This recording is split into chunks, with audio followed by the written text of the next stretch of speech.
Hi, it's Jay from Iridescent Tarot, back with some more sparkle for you. So today I have a deck that I want to look at with you. This is the Tarot Obscura, and this deck was very kindly sent to me for review by Alex Burden, also known on Etsy as Cryptocartography, and this is a 78 card tarot deck with guidebook. This is so interesting. Here's a little PR card, Cryptocartography. And he is a cartographer and illustrator. And here is all of the contact information. So here we have a little guidebook and the deck.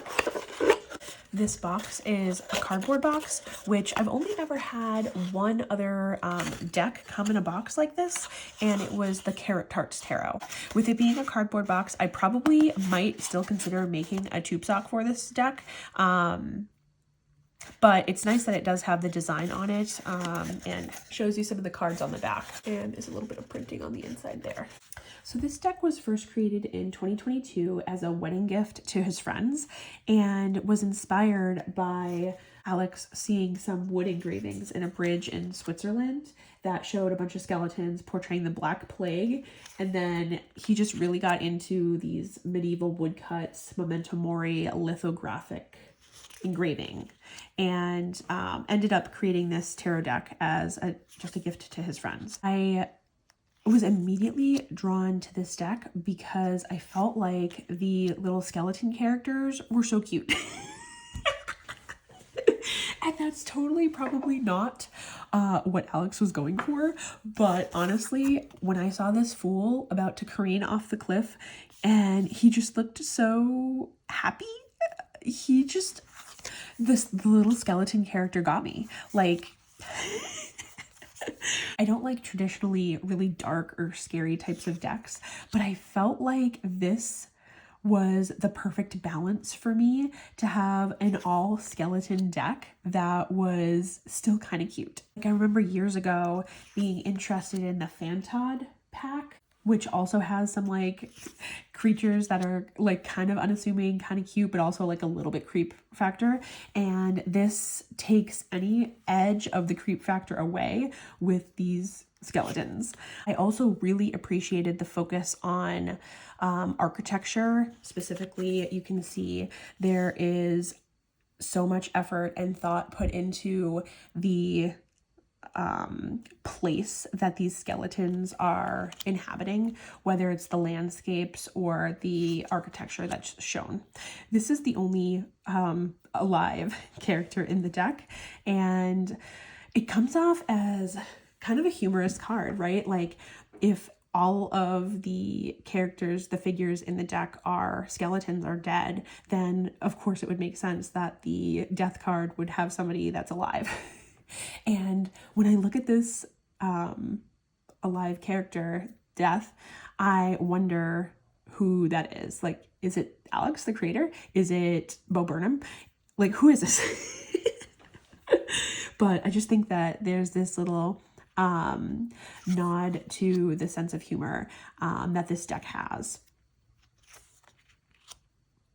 I was just messaging with Aldana and I told her that I thought she was going to like this walkthrough.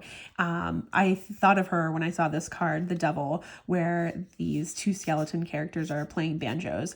There's one of her decks that has I think it was a skeleton smoking a pipe for the death card maybe, and how funny that she thought that was. So I just thought she'd really get a kick out of this Devil, where the devil's looking very serious and, like kind of frightening. But then you have the figures down here who are just like dancing with the devil. I really liked this tower because you can tell that this tower took so much time and was excruciating to build, and the lightning striking the top really only busts down the first couple of layers of this tower, and it would be up to you to decide whether this tower is now like completely trashed or if you're going to just try to rebuild the broken parts. And that's an interesting take on the tower, because usually you just think of it as like, it's totally, it's a goner, it's rubbish. But here it looks like there still could be just something left from the old structures, and we don't often see that. I also liked that it showed on the opposite side of the lightning here, like a tearing of the universe, like showing this rip in the sky of how disruptive the tower event is. The overall symbology and design of the deck is very RWS. You can tell that there are nods to that system throughout the deck, although some cards stay closer to the original than others. And what I really appreciate about this deck is that the world building is super, super well thought out and thorough. Like, you can tell when you step into this deck that this is like its own little world, and it kind of has some like video game quality to it, where you feel like you're stepping into this like open world and you're not sure like what's going to happen or what you're going to see next. There's a lot of frequently repeating symbology throughout the cards, and Alex in the guidebook mentions that, you know, he has his own associations with certain symbols in this deck, but wants you to create your own. So some of the things that you see repeatedly are like these Merkabas, I think that's what that's called, and these ancient astronomical instruments. I think this is called an armillary sphere, and sextants, things that I had to Google as I was reading through the guidebook and trying to figure out what meaning that I was going to derive from these symbols. But you can definitely sense this like astronomical and navigational influence on the deck, combined with this architecture and yeah, just such an interesting mix of different styles that he really managed to bring together, like I said, into this one cohesive universe, this world. So here you can clearly see the RWS influence on the Five of Wands, the Six of Wands. Like, you know that what the meaning is that he's trying to transfer to you via these images, but he does it in a little bit of his own way. And that's what I really appreciate in indie tarot decks, is seeing the standard imagery that we know, but done just in a little bit of a different flavor. Even though we have the 8 wands flying in one direction like a traditional RWS, it's still planted within the realm of what's happening in the rest of this deck. I had asked Alex what his art process was for creating these, because I know, like, I was looking at all the different maps that are available on his Etsy page. I thought his art was so cool, and I noticed that he had mentioned using fountain pens, which is another one of my separate hobbies. And so I wanted to know more about the art, like the way that the art was created. And he said that he first started with a pencil sketch of each card, which was the same size as the final tarot. And then he went over the sketch with micron pens of 6 different sizes. I love this card. This is the Two of Cups, which I've just never seen it depicted in this way. It feels so cosmic, so faded, so meant to be like getting swept up into this romance and just like forsaking all else in order to be, and like the nods to the alchemy throughout the deck. And he did mention quite a few of the influences on his art style. So these are some people that I had to actually Google because I didn't know who they were.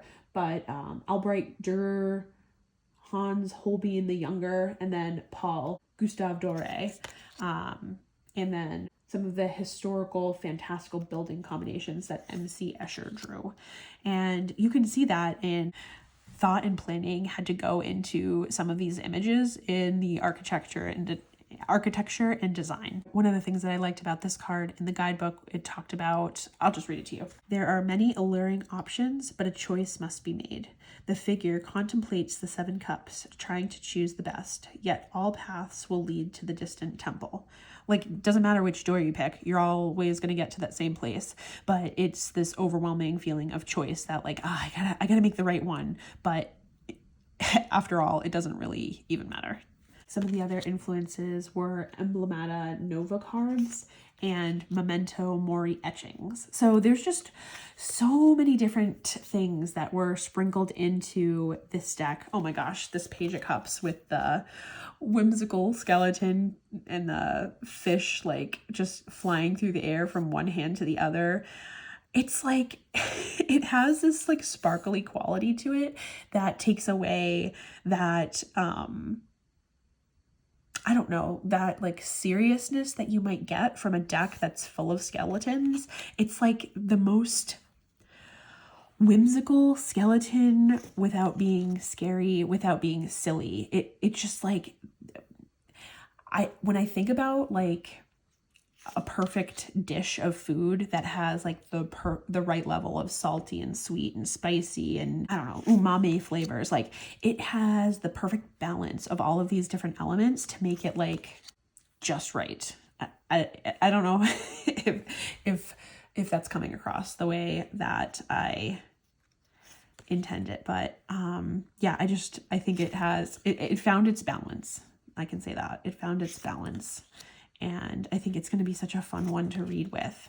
I love that there's different levels of line work from those different 6 pens. Like you have the really thin lines, the fine lines, and then the thicker ones. And it just adds a lot of visual interest and somehow counterbalances that black and white where you don't need color because you can see so much in these black and white illustrations.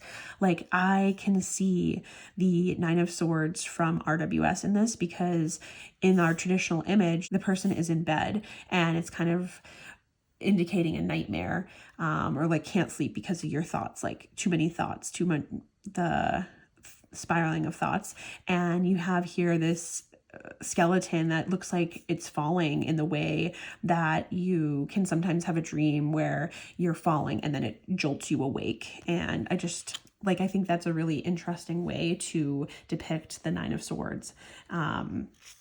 Or here in the 10 of Swords, again, if we invert life and death, we have these 10 swords that are surrounding this grave totem, and it looks like it's in this like lively field of maybe wheat, maybe something else, but yeah, it's just like a signifier of death, but then also all this life underneath. I just love the celestial vibe, the astronomy, astrology, occult symbolism that's like, it's there if you want to read into it. And if not, then you can still look at these cards and pretty much know what they're trying to get across just based on the things that are easy to interpret. I loved this Mobius strip where it's like turning inside on itself. And you have these people here. Again, like, to me, this looks like Rainbow Road from Mario Kart. There's some kind of video game quality to it that it has without being, like, cartoony or silly. As soon as I saw this 4 of Pentacles, I thought about this tower in the background, how it kind of looks like the tower. Like, it almost could be the same tower from the Tower card. The guidebook says, act with integrity and goodwill rather than falling into greed. The figure hoards the pentacles, a master, but clad with an unimpressive crown, with an ill-fated tower rising in the distance. I don't know. I like when decks call back to previous cards. That's kind of what I mean when I say that there's like this cohesive world building. Like you can tell that these figures are all in the same world, and it keeps the continuity between cards.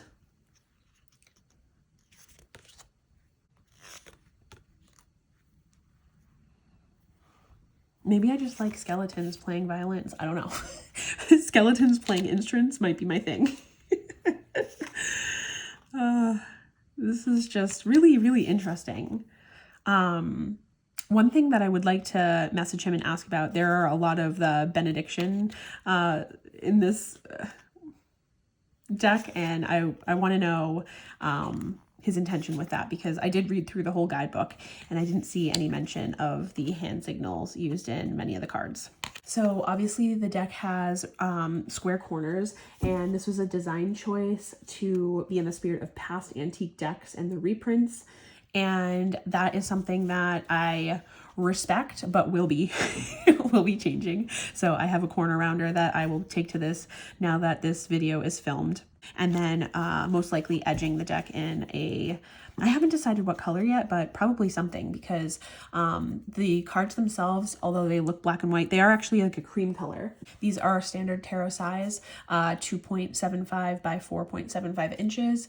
And the color is just about the same as Poesis Oracle. This looks maybe just like a tad bit more green, but it's minute. Like they look the same. It actually has very similar cardstock to Poesis as well. The listing says heavy 150 pound cardstock through Smart Press. I've never heard of Smart Press before, and but it just feels like typical matte cardstock.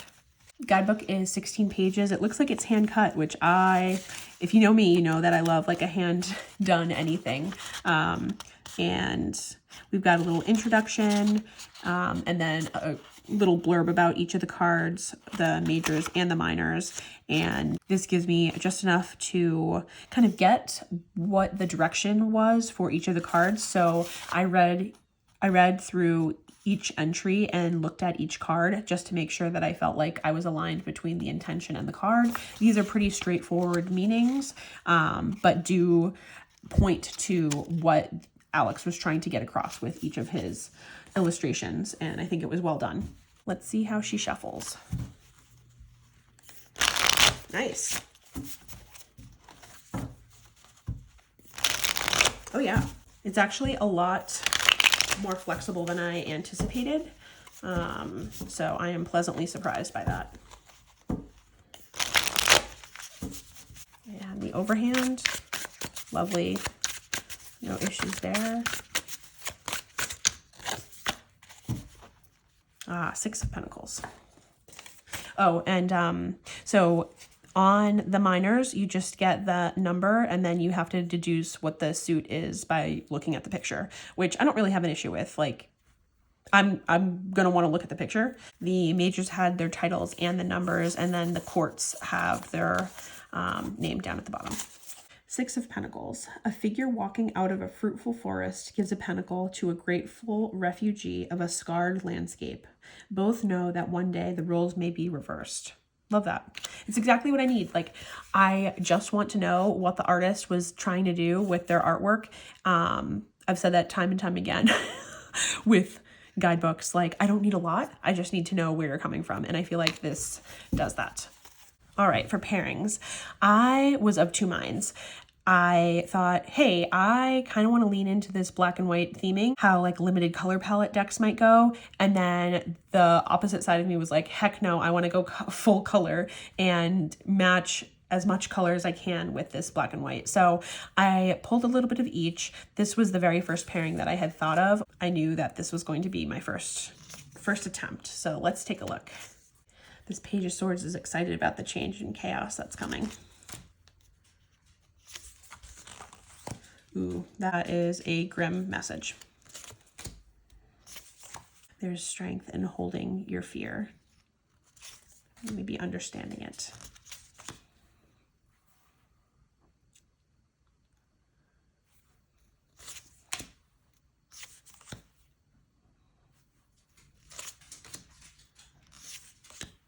Cool.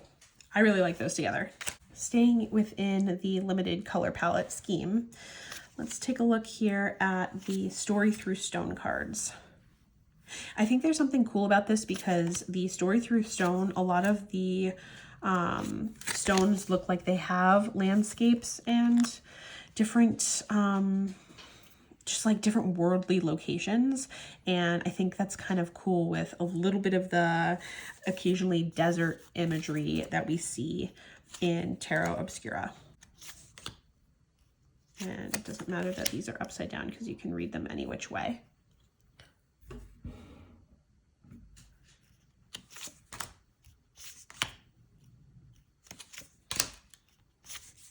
That's cool.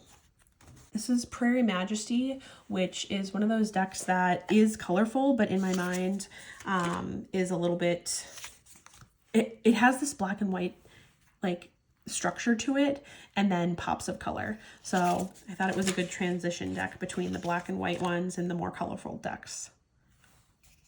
I love Prairie Majesty with everything, but this is very Knight of Wandsy. What am I opening into, emerge, and what is ready to go so I can grow and burn? Very Knight of Wandsy. Cool. Energy Archaeology. I wasn't sure how I'd feel about this because the very stark white borders versus the more cream beige color used in the tarot deck. But I liked the idea of using the bones. Bones and bones here. Bone on bone.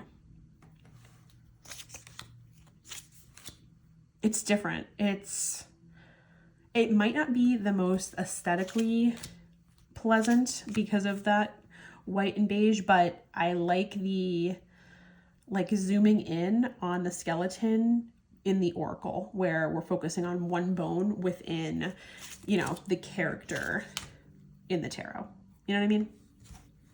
Soulspace Oracle. Just curious to introduce another art style to this line work because it's very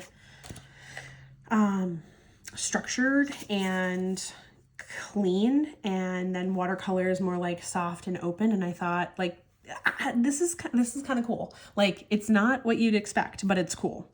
Warmth and tender and the Fool. Like where can you show yourself some like compassion for starting something new? Yeah, I like these together. This is like the unexpected pairing. I wasn't sure about this one. Ooh, Beauty and Fear with the Devil. Roost and Wings Oracle.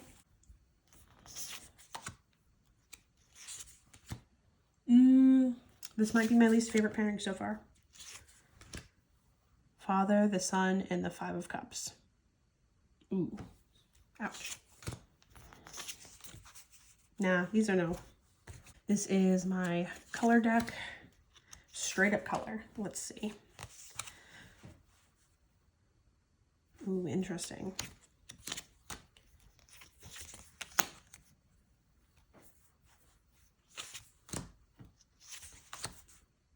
This is, it's not bad. It's like, it leans into that limited palette where you have the beige and then just one of each is kind of a cool way of reading these together. Yeah, I like this. Self-respect and reward, Two of Swords. Dirt Gems Oracle, leaning more into the dark side here with the black and white.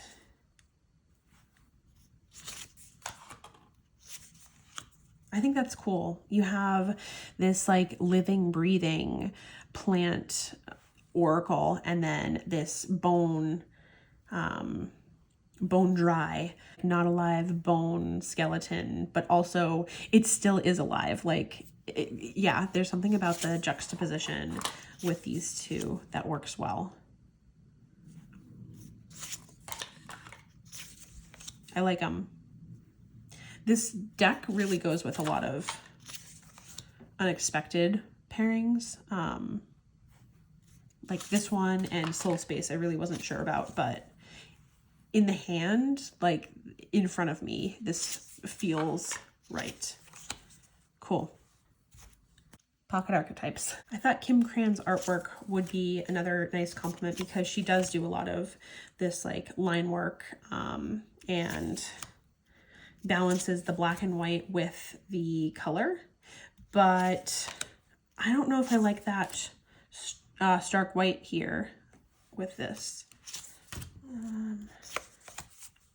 But I do like the pop of color. I think that it adds something interesting to the mix.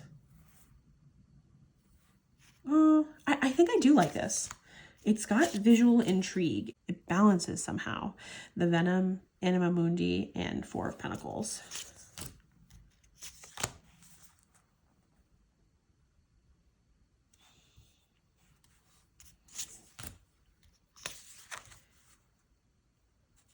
Cool. All right, my last one is another slam dunk. This is the Common Oracle by Lennox Reese, and this deck goes with everything. There is no deck that it cannot pair up with.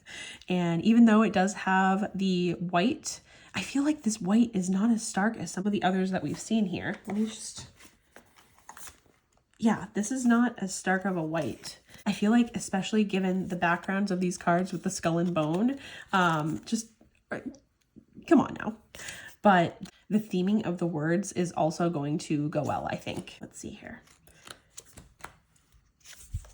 Hunger, tension, and the moon. Ooh, aftermath, relief, and the Seven of Swords. Slumber, guide, and the Ten of Cups. Love it. These are so cool. Flow and bridge with the Six of Swords. Ah, this is so, so good. Last one. Illusion and gift with the Nine of Cups. All right. What do you think? Should I do a little patchwork reading to wrap it up here? Let's do it. What's the topic gonna be? The box and the ocean. What's the box? Ooh, the box is the Emperor. I mean, duh, of course. Of course it is. And the ocean, if this is the Empress, we're all gonna crap our pants. The Hanged Man. Passion, energy boost. Earth. The Emperor in the box is saying to me, like, you're being a square. You are not venturing outside of this box that you've created for yourself. And maybe if we employ a little bit of shake it up energy, this passion, this energy boost, we can get ourselves to be a little bit more comfortable in the uncomfortable, in the ocean, being a little bit more go with the flow. And if we combine this really rigid, crystallized way of thinking, and we can balance that with this more fluid, loose way of being, then we can kind of ground ourselves down into the earth, into a place that feels a little bit more well-balanced. Maybe? Cool. I really like this. I think it has this very unique blending of different artworks and like schools of thought and like just all these different things that he combined into one deck that is very, it's masterfully done. And I just am like a really big fan of this. I don't have anything like this in my collection. And I think that this card, it's just so good. It's exciting to me to have something that feels so different and unique and special, and like it was really well thought out, and it lives and exists and breathes its own world. And I know Alex has talked a little bit about wanting to create an oracle deck, and I can't wait to see what he makes, because if it's anything like this, it's going to be really cool. I'm off to trim these corners. Thank you so much for watching. If you enjoyed, please like, comment, subscribe, all the things, and I will talk to you later. Signing out.